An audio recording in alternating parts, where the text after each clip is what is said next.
জমি বেআইনিভাবে দখল একদল দুষ্কৃতী। চুচুড়া বিধানসভার অন্তর্গত ব্যান্ডেল মোড়ের সামনে মহাত্মা গান্ধী উচ্চ বিদ্যালয়ের জমি বেআইনিভাবে দখল করছিল তৃণমূলের ব্যান্ডেল পঞ্চায়েতের উপপ্রধানের নেতৃত্বে একদল দুষ্কৃতীরা।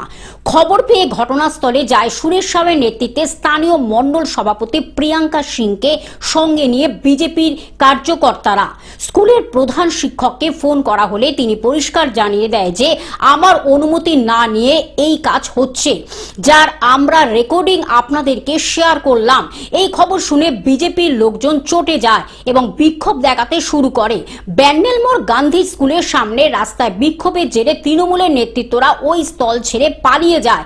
বিক্ষোভ চরম আকার ধারণ করলে রাস্তা অবরোধ বসে বিজেপির নেতৃত্বরা।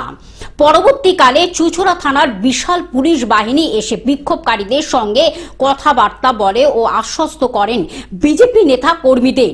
তবে বিক্ষোভকারীরা 24 ঘন্টা সময় বেঁধে দেয় পুলিশ প্রশাসনকে। বলেন এই সময়ের মধ্যে দোষীদের গ্রেপ্তার এবং স্কুল জমির দখল মুক্ত না হলে বৃহত্তর আন্দোলনে যাওয়ারও হুঁশিয়ারি দিয়ে দেয়।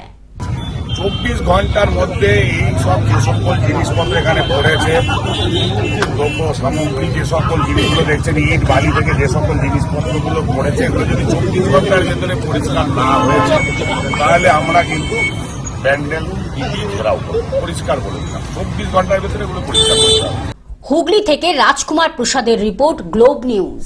এখন থেকে গ্লোব টিভি দেখুন আপনার স্মার্টফোনেও। গুগল প্লে স্টোর অথবা অ্যাপল স্টোর থেকে ডাউনলোড করুন গ্লোব টিভি লাইভ অ্যাপ। এছাড়া জিও টিভি অ্যাপ থেকে দেখুন গ্লোব টিভি লাইভ।